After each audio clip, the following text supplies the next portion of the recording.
Para makatulong sa mga magsasaka natin tuwing panahon ng tagtuyot, isang self-sustaining irrigation system ang binuo ng grade 12 students sa Olongapo City. Tara, let's change the game!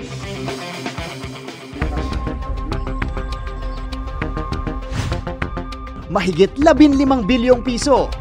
Di yan gains kundi pinsalang dulot ng El Nino ngayong taon ayon sa tala ng Department of Agriculture. Sa panahon ng tagtuyot, isang napapanahong proyekto ang inilunsad ng grade 12 students from Tapinac Senior High School.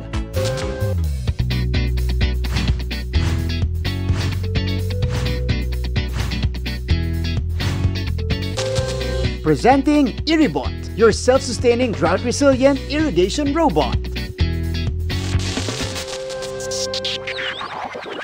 Huwag ismulin dahil malaki ang magiging ambag ng solar-powered irrigation system na to sa larangan ng agrikultura.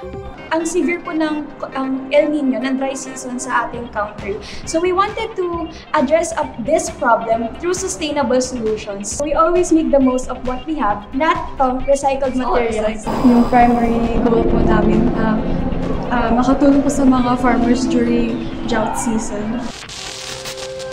Itong Irribot, meron siyang dual layer structure. Itong outer shell or yung outer layer, pinoprovide niya ang chemical and environmental resistance para hindi siya maapektuhan ng mga external factors. Diba? Yung inner layer naman, ginagamit para sa water storage and piping.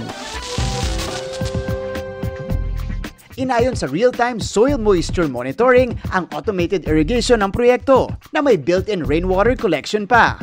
Hawak ko ngayon itong isa sa mga importanteng parte nitong Irribot. Ito yung ginagamit nila for real-time soil moisture monitoring.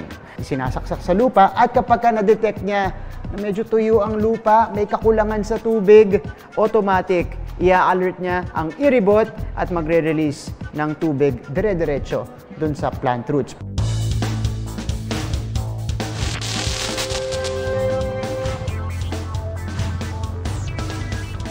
A promising invention by our grade 12 students dito sa Olongapo City.